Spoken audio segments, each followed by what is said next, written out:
1984, the PKK waged an armed struggle against the Turkish state.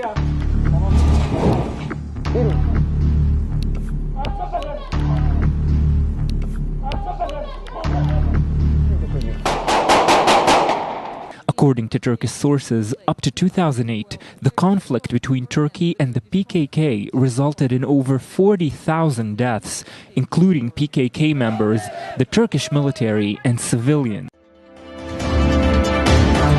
Welcome to Tactical Talk. This is Zain Khan. Today, the topic of our show is the PKK. Is it an existential threat to Turkey? To discuss the topic, we have with us today Zain Kenar, a prominent Turkish journalist who writes in a Turkish newspaper and also appears on many Turkish channels. Welcome to our show, Zain Kenar. This is Zain Khan. It's a pleasure to have you on Tactical Talk. It's my pleasure. Thank you so much for having me. Zain Kenar, let's get to the first question. The PKK, which was deemed as an organization by the name of Kurdistan Workers' Party, how did it evolve into a terrorist organization? Well, I think it's safe to say that PKK was a terrorist organization since its foundation. When PKK was formed, it adopted political violence as a strategy, as a means to achieve some political gains. Curiously enough, the first victims of PKK's violence was actually Kurdish civilians, because when PKK first emerged in the beginning of the 1980s, it wanted to first consolidate its own power and leverage over the Kurdish population in Turkey. And it used violence and intimidation as a tactic to appeal to the Kurdish population in Turkey. In fact, let me give you an example. Last year, I interviewed a village guard in Turkey. Village guards are it's a militia which is funded by the Turkish state to fight along with the Turkish army against PKK. And village guards are composed of ethnically Kurds. And this guy, he's a Kurdish guy who's fighting against PKK with the Turkish army. And I asked him, so why did you become a village guard? And he told me that in the early 80s, his village was targeted by PKK, and there was a massacre in his village which killed children and women. And after that massacre, he decided to join to the Turkish army and fight against PKK. And this guy was ethnically Kurd, and that village was a Kurdish village. So PKK, from the very, very early days of its foundation, could be, it was a terrorist organization, and it has been designated as a terrorist organization by the US, by European Union. However, of course, one might ask this question: so, if PKK is such a terrible organization, which adopts violence as the mere strategy to accomplish its political gains, so why do the Kurdish population in Turkey support PKK? I think this is a good and fair question, because nobody can deny that PKK has a base in Turkey. PKK is supported by a significant part of the Kurdish population in Turkey. And the answer of this question could be found in the wrongdoings of the Turkish state in the past. The Turkish state was based on state ideology, which used to be a very exclusionist, which was based on a strict interpretation of Turkish nationalist ideology. Accordingly, the Turkish state did not only deny the existence of Kurdish identity, it actually adopted a very, very harsh treatment against its Kurdish population. So in the past, the Turkish state did not acknowledge that there is an ethnicity called the Kurds. It did not recognize its ideology, and there were significant, horrible human rights abuses against its Kurdish population. And PKK managed to appeal the Kurdish support because that kind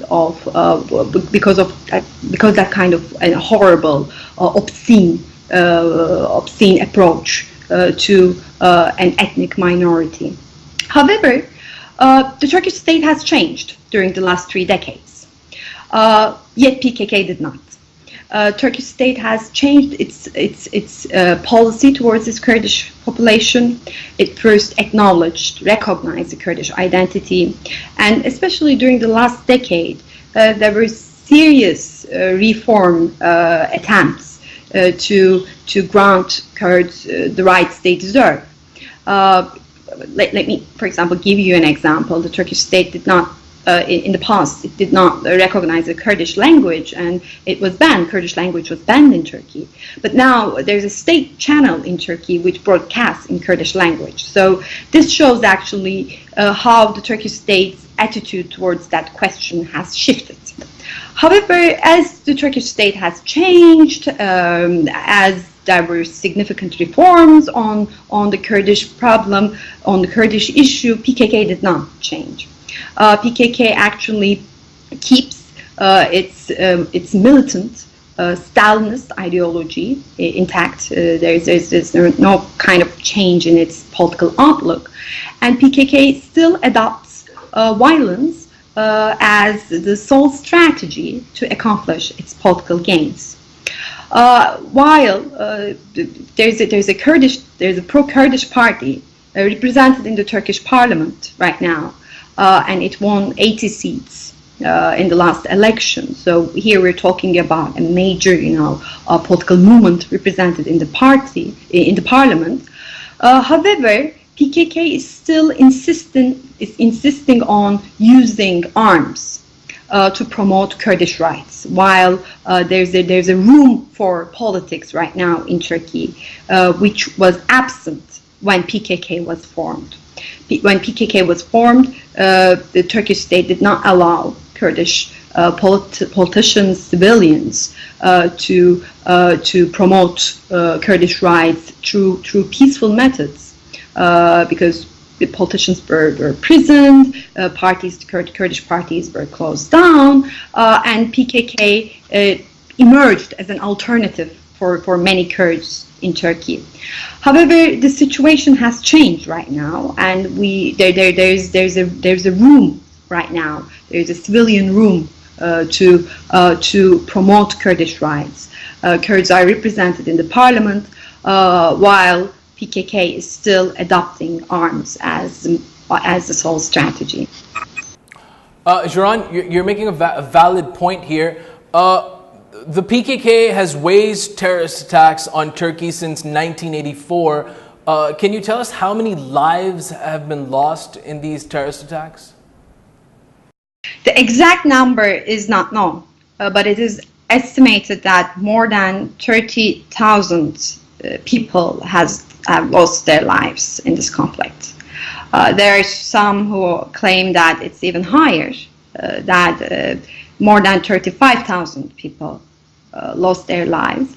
But I mean, this is of course a very, very high number of civilian and military loss on both sides. So Kurdish civilians, Turkish military security personnel were all victims of this violence. And it's not only lives, but also Turkish democracy and Kurdish politics. They are also a victim of PKK's violence. I mean, when there's a war going on, it's very hard to implement reforms, or it's very hard to make democratic steps in a country. Therefore, PKK's violence actually postponed the reforms on the Kurdish issue, and it really hindered Turkish democracy in that sense.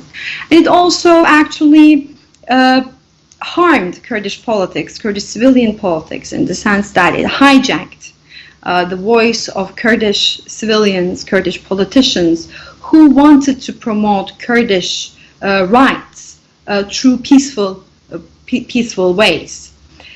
So here we're talking about PKK's violence has cost many lives.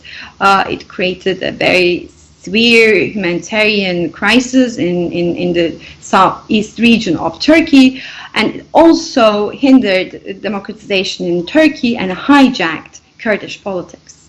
A very important question, and I know that you touched upon this in your previous answer, but the PKK claims that it represents all the Kurds.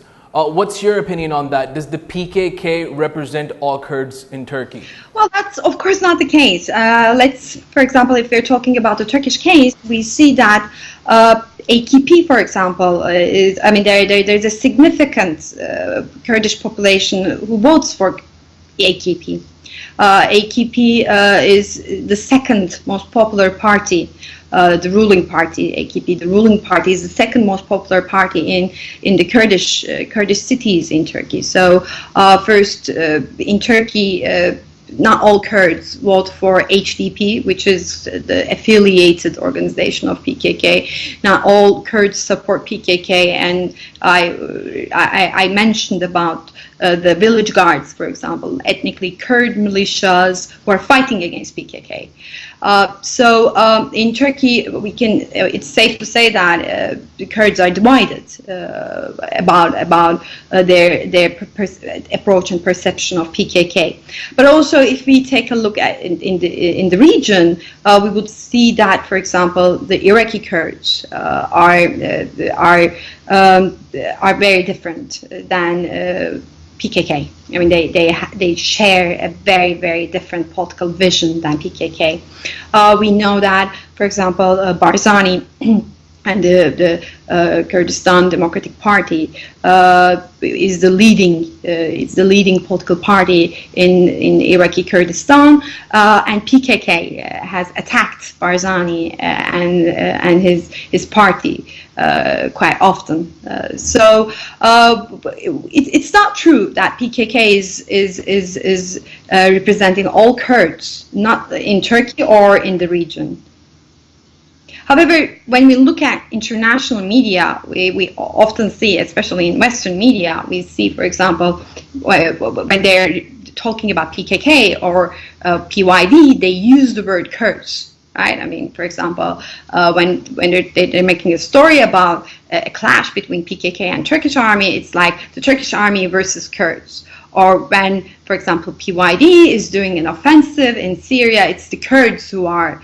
But I find this quite misleading because, of course, PKK and PYD, they are Kurds, but they are not the only sole representative of Kurds. This is a party which is supported by some Kurds, but there are also other Kurds in Turkey and in the region who completely disagree with their ideology and with their movement. Okay, last question. Do you consider the PKK to be a bigger threat to Turkey than ISIS? I think both PKK and ISIS pose grave danger for Turkey, and they are both threats. But here, we have to see the fact that the number of people who were killed because of PKK violence in Turkey is, of course, higher than those who were killed in ISIS attacks. And contrary to ISIS, PKK has a base in Turkey. ISIS is lauded by Turkish Islamists. You don't see much support for ISIS in Turkish population. However, PKK is still a popular party among the Turkish Kurdish population. So this is another actually thing that differentiates PKK and ISIS. And there's this third factor, which is the Turkish state in the past negotiated with PKK. The Turkish state cannot or could not negotiate with ISIS. Let me remind you the fact that 3-4 years ago, the Turkish government initiated a peace process and announced that it has been having direct talks with the imprisoned leader of PKK, Abdullah Öcalan, to disarm PKK. So in that sense, actually, the Turkish state, in a way, recognized PKK as a negotiating partner in a way. Of course, that peace process collapsed, and now the Turkish government says that that won't be repeated again. There will be no return to the peace talks.